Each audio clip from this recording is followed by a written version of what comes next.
Gold hub తాకట్టులో ఉన్న బంగారాన్ని విడిపించి కొనబడును. అదే రోజు ఆన్లైన్ ధరకు కొని డబ్బులు ఇవ్వబడును. నమస్తే, వెల్కమ్ టు మనం టీవీ. నేను మీ నందు. ప్రస్తుతం మనతో పాటు స్టూడియోలో కృష్ణకుమారి గారు ఉన్నారు. అమ్మ నమస్తే. నమస్తే అమ్మ, ఎప్పుడూ లేని విధంగా హైదరాబాద్ నుంచి ఏపీలో ఉన్న పీపుల్ అంతా ఎవరైతే హైదరాబాద్లో ఉన్నారో తమ సొంత డబ్బులు ఖర్చు పెట్టుకుని ఓట్ చేయడానికి ఏపీ వెళ్తున్నారు. అంటే దీని ప్రకారం చూస్తే ఎక్కువ ఓటింగ్ జరుగుతుంది అని అనుకోవచ్చా? తప్పకుండా. ఆంధ్రప్రదేశ్కి ఈ సంవత్సరం బంపర్ ఆఫరు. రెండో సంక్రాంతి ఇది. మొన్న జనవరిలో ఒక సంక్రాంతి, ఇది రెండో సంక్రాంతి. పండగ వచ్చింది, అందరూ వెళ్తున్నారు. నిన్న నుంచి మొదలైపోయింది. నిన్నటి నుంచే టోల్ గేట్స్ దగ్గర హడావుడి స్టార్ట్ అయిపోయింది. దాదాపు రాత్రి రామోజీ ఫిల్మ్ సిటీ దగ్గర నుంచి ఎల్బీ నగర్ వరకు ట్రాఫిక్ జామ్. అంటే ఈ విధంగా ఇంత పండగప్పుడు తప్పితే విజయవాడ రోడ్లో అంత ట్రాఫిక్ ఉండదు. దసరాకి, సంక్రాంతికి అట్లా అయితే వెళ్తున్నారు. మరి ఎప్పుడూ లేని ఇంతమంది ఎందుకు వెళ్తున్నారు? పోయినసారి ఎన్నికల్లో కూడా ఇంత వెళ్ళలేదు. వెళ్ళారు కానీ మరి ఇంత వెళ్ళలేదు.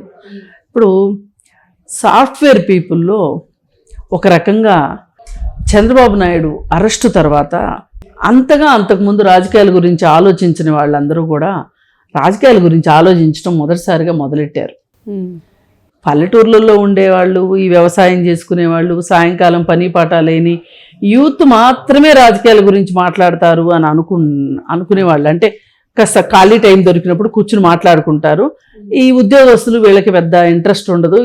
అస్సలు సాఫ్ట్వేర్ ఉద్యోగస్తులకు అస్సలు ఇంట్రెస్ట్ ఉండదు ఈ రాజకీయాల మీద అనుకునే పరిస్థితి నుంచి ఇవాళ సాఫ్ట్వేర్ ఉద్యోగస్తులు ఎక్కువగా ఆలోచించిన విషయం ఏంటి అంటే, ఈ మధ్యకాలంలో ఎక్కువ బ్రౌజ్ చేసింది కానీ, ఎక్కువ గమనించింది కానీ, ఎక్కువ వార్తలు చూసింది కానీ, అన్ని వార్తల్లో కూడా అంతా రాజకీయమే చూశారు వాళ్ళు. అంటే మొదటిసారి ఒక రకంగా అసలు మన చుట్టూ ఏం జరుగుతుంది అనేది ఆలోచించడం మొదలెట్టారు సాఫ్ట్వేర్ వాళ్ళు. అంతకుముందు అసలు సాఫ్ట్వేర్ వాళ్ళకి అసలు పక్కన ఏం జరుగుతుందో ఏంటో వాళ్ళకి అసలు పట్టేది కాదు.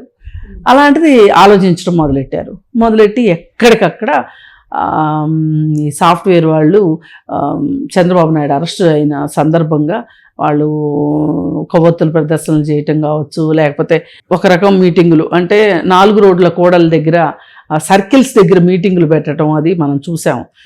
హైదరాబాద్లోనే కాదు, ప్రపంచవ్యాప్తంగా జర్మనీలోను, జపాన్లోను, అమెరికాలోను, లండన్లోను, న్యూజిలాండ్లోను, ఆస్ట్రేలియాలోను ఇలా తెలుగు వాళ్ళు ఎక్కడైతే ఉంటారో అక్కడల్లా కూడా ఈ మీటింగులు జరిగి వాళ్ళందరూ బాగా దానిలో మనస్ఫూర్తిగా పాల్గొనటం కూడా మనం చూసాం. ఇక అన్నిటిని మించి దానికి కొసమెరుపు ఏంటి అంటే, హైదరాబాద్లో ఒక లైవ్ కన్సర్ట్ జరిగింది చంద్రబాబు నాయుడు మీద. దానికి ఆ స్టేడియం మొత్తం కిక్కిరిసిపోయి, ఆ రోజు కూడా ఇంతే. ఇవాళ దారులన్నీ ఆంధ్ర వైపు ఎట్లా చూపించినాయో, గచ్చిబౌలి స్టేడియం వైపే దారులన్నీ అక్కడికే వెళ్ళినాయి. కార్లు, 4 వీలర్స్, 2 వీలర్స్, చాలా హంగామా జరిగింది. వెళ్ళని వాళ్ళు కూడా అరే మనం వెళ్ళకపోతే అని మిస్ అయ్యామే అనే ఒక ఫీలింగ్లోకి వెళ్ళిన పరిస్థితి. సరే, ఇవన్నీ ఏంటి? ఒక రకంగా ఎవరైతే రాజకీయాలు ఇది మన టాపిక్ కాదు, ఇది మనకు సంబంధించింది కాదు అనుకుని వదిలిపెట్టేసిన వాళ్ళందరూ రాజకీయాల గురించి ఆలోచించేటట్లు చేసింది ఆ చంద్రబాబు నాయుడు అరెస్టు అనేది. ఆ రోజు నుంచే ఒక రాజకీయ చైతన్యం వచ్చింది ఒక రకంగా. అప్పటి నుంచినే ఆంధ్రాలో ఓటు లేకపోతే ఓటు వేసేది ఏంటి, ఓటు వేయకపోతే ఏమవుతుంది అనుకున్న వాళ్ళందరూ కూడా తెలంగాణలో ఓట్లుంటే కూడా ఈ ఓటును తీసేసుకుని ఆంధ్రాలో ఓట్లు తెచ్చుకున్న సందర్భం చూసాం మనం. ఈ మధ్య ఒక 6 నెలలుగా జరుగుతున్నది అదే. దీనికి ఒక రకంగా టీడీపీ పార్టీ కూడా బాగానే విశేష కృషి చేసిందని చెప్పొచ్చు. దాదాపు 3 సంవత్సరాల నుంచి వాళ్ళు ఒక సెల్ పెట్టి, ఏది ఈ ఓటర్ లిస్టుకు సంబంధించిన సెల్ పెట్టి, మన పార్టీకి ఓట్లు వేస్తారు అనుకున్న సానుభూతి పరుల ఓట్లు ఏవైతే తీసేస్తున్నారో, ఏవైతే క్యాన్సిల్ అవుతున్నాయో, ఓట్లు రద్దు అవుతున్నాయో, అవన్నీ ఏంటి అని డేటా తీసుకోవటము, అవి మళ్ళీ తిరిగి చేర్పించుకోవటము, దొంగ ఓట్లు ఏవైనా చేరుతున్నాయా అని చూడటము, అలాగే దొంగ ఓట్లు ఏమైనా వచ్చి చేరుతూ ఉంటే దానికి ఎలక్షన్ కమిషన్కి ఫిర్యాదు చేయడము, ఇదే పనిలో ఉన్నారు వాళ్ళు.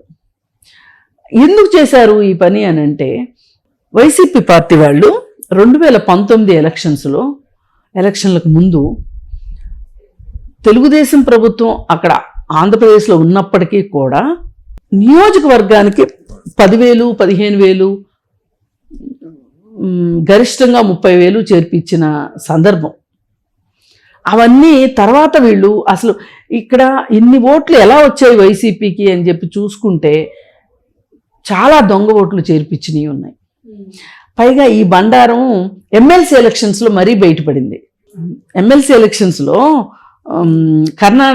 తమిళనాడు నుంచి తీసుకొచ్చి వాళ్ళకి డిగ్రీలు ఉన్నట్టుగా చూపించి ఏం చదువుకున్నారు అని ఎవరన్నా అడిగితే 10th క్లాస్ అన్నవాళ్ళు ఉన్నారు, 8th క్లాస్ అన్నవాళ్ళు ఉన్నారు. వాళ్ళని ఇలా అడుగుతారని తెలియదు వాళ్ళకి. అక్కడ బండారం బయటపడింది. అయితే ఇలాంటివన్నీ చూసి వాళ్ళు బాగానే అప్రమత్తం అయ్యారని చెప్పొచ్చు. అసలు వాళ్ళు చేస్తున్న కృషి పక్కన ఉంచితే ఈ సాఫ్ట్వేర్ ఎంప్లాయీస్ కూడా బాగా వాళ్ళు స్వచ్ఛందంగా తమ ఓటుని నమోదు చేసుకునే విషయంలో చాలా సీరియస్గా ఉన్నారు. అసలు హైదరాబాద్ నుంచి ఓటర్లు ఆంధ్రప్రదేశ్కి వెళ్ళడమే కాదు, విదేశాల్లో ఉన్న వాళ్ళు కూడా వీసా ప్రాబ్లమ్స్ లేని వాళ్ళు చాలామంది ఆంధ్రప్రదేశ్కి ఓటు వేయడం కోసం, అంటే వాళ్ళ ఊర్లో ఓటు ఉంటే గనక ఓటు వేయడం కోసం వచ్చిన వాళ్ళు ఉన్నారు, ఎన్ఆర్ఐస్. అంటే ఈ స్థాయిలో ఇవాళ ఇంతమంది ఎందుకు ఆలోచిస్తున్నారు అని చూస్తే మనకి ఒకటే కారణంగా అనిపిస్తుంది. జగన్మోహన్ రెడ్డి పాలన పూర్తిగా విఫలం చెందటం వల్ల అక్కడ పరిశ్రమలు రాకపోవటము, తద్వారా ఈ రాకపోవటం వల్ల నిరుద్యోగం పెరగటము, ఈ నిరుద్యోగులంతా ఎక్కడో చోటకి పొట్ట చేత పట్టుకొని వలస వెళ్ళిపోవటము, లేదు అంటే గనక అక్కడే ఉండి తల్లిదండ్రులకి ఏమన్నా పెన్షన్ డబ్బులు వస్తే ఆ పెన్షన్ డబ్బులు తీసుకొని గంజాయి తాగటము, లేకపోతే చీప్ లిక్కర్ తీసుకొని తాగటము, ఇలా చేస్తూ ఉన్నారు తప్పితే ఏ యువత కూడా సంతోషంగా నా ప్రాంతంలో నేను సంతోషంగా ఉన్నాను అనేవాళ్ళు చాలా తక్కువ స్థాయిలో ఉండేసరికి ఇది బాగా ఆలోచించే పాయింట్ అయింది, టర్నింగ్ పాయింట్ అయింది ఒక రకంగా.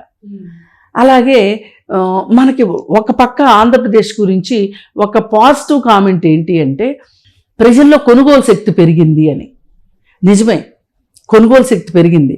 ఎలా పెరిగింది? ఈ పెన్షన్ డబ్బులు రావటము, ఈ అమ్మఒడి పథకంలో డబ్బులు రావటము, ఇట్లాంటి వాటి వల్ల కొనుగోలు శక్తి పెరిగింది. డబ్బులు వస్తున్నాయి కదా, గవర్నమెంట్ డబ్బులు ఇస్తుంది కదా, అవి ఖర్చు పెడుతున్నారు. కానీ కొనుగోలు శక్తి ఎప్పుడు పెరిగితే ఆ రాష్ట్రం ముందంజలో ఉంటుంది అంటే ఉత్పాదకత పెంచడం ద్వారా వచ్చిన జీతాలు ఖర్చు పెట్టడం వల్ల, అంటే మనం ఆ డబ్బుల్ని ఖర్చు వినియోగం చేయటం ద్వారా వచ్చే పరిస్థితి, మనం దానివల్ల మంచి ఫలితాలు ఉంటాయి, దాన్ని మనం ఆహ్వానించాలి. అంతేగాని ఎవరో వచ్చి మనకు దానం చేసిన డబ్బులు, లేకపోతే ఎవరో వచ్చి అప్పు తెచ్చుకున్న డబ్బులు ఖర్చు పెట్టడం వల్ల కొనుగోలు శక్తి పెరిగితే అది అభివృద్ధి కాదు. అవును.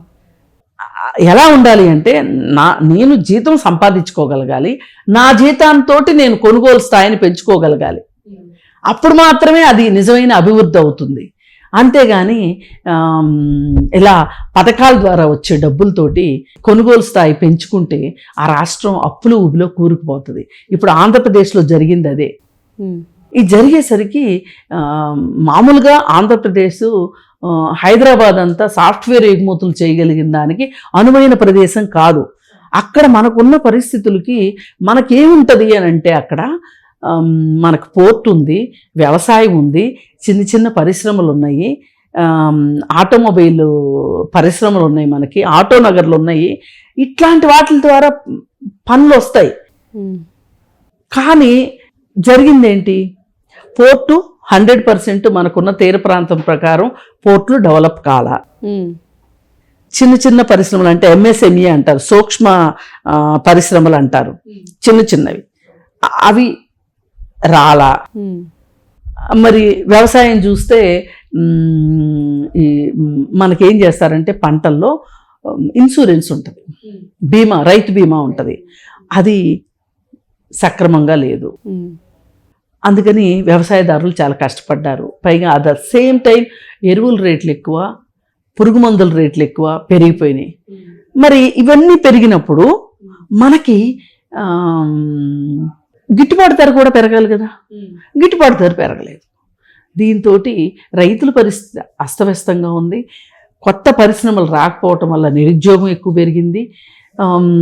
ఉత్పాదకత లేకపోవటము, నిరుద్యోగం ఎక్కువ ఉండటం వల్ల వ్యక్తుల్లో కొన్ని ఏరియాల్లో కొనుగోలు శక్తి పడిపోయింది, కొన్ని ఏరియాల్లో కొనుగోలు శక్తి ఉంది.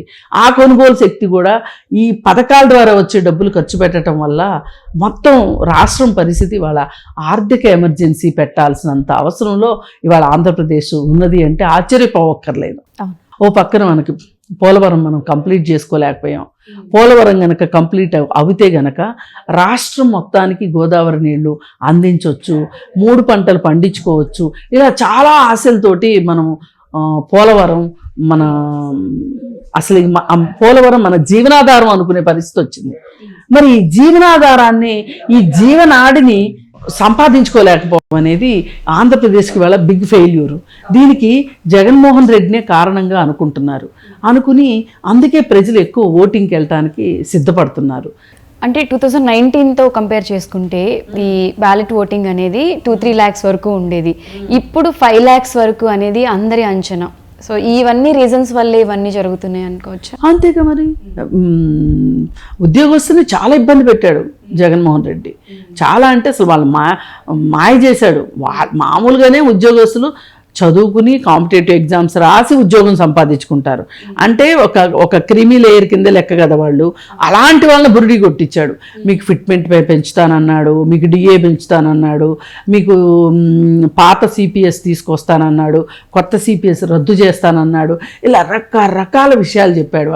చెప్పి వాళ్ళకి అవేమీ చేయలేదు. అరచేతిలో స్వర్గం చూపించేసరికి వాళ్ళు నిజమని నమ్మి ఆ రోజు చంద్రబాబు నాయుడికి వ్యతిరేకంగా అసలు రేపు జగన్మోహన్ రెడ్డి పాలనలో మనం ఇంత అరవచాకరీ చేయాల్సిన పని లేదు, ఇంత గొడ్డు చాకరీ పని చేయాల్సిన పని లేదు, పొద్దున్నే మీటింగ్లు అంటారు, రాత్రిపూట మీటింగ్లు అంటారు, రిపోర్ట్లు అంటారు, ఇలా మన సాగు పడుతున్న చెవులు మోస్తున్నారు.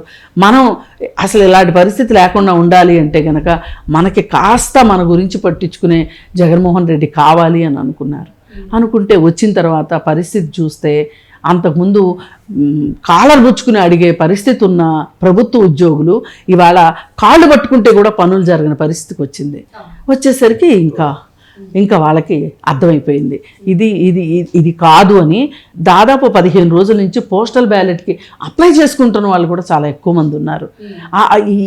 ఈ రేషియో చూసే మరి అప్లై చేసుకున్నారు అంటే ఓటేస్తారు. మళ్ళీ అలాగే పులివెందుల్లో ఏం జరిగిందంటే టీచర్లకి 2,000 రూపాయల కవర్లు ఇస్తే వాళ్ళు ఆ కవర్లు తీసుకోకుండా ఆ కవర్లో ఇంకో 116 రూపాయలు కలిపి వాళ్ళకి రిటర్న్ చేశారు. ఇది ఒక రకంగా ఒక విప్లవం లాంటిది. ఇది అంటే డబ్బులు ఎవరికి చేదు ఈరోజు, డబ్బులు ఊరికే రావంటారు కదా. మరి అలాంటప్పుడు వాళ్ళు డబ్బులను ఎందుకు వదులుకోగలిగారు అంటే వాళ్ళు ఏమనుకున్నారంటే ఈ కొంచెం దానికి మనం ఆశపడితే కనుక భవిష్యత్తులో చాలా నష్టపోవాల్సి వస్తుంది. కాబట్టి మనము ఇలా కాదు, వీళ్ళకి ఓటు వేయొద్దు జగన్మోహన్ రెడ్డికి అని వాళ్ళు డిసైడ్ అయిపోయారు. పోస్టల్ ఓట్లు మొత్తం గంపగుత్తగా తెలుగుదేశానికి పడే అవకాశం ఉంది. ఓకే అమ్మ, thank you so much. Thank you.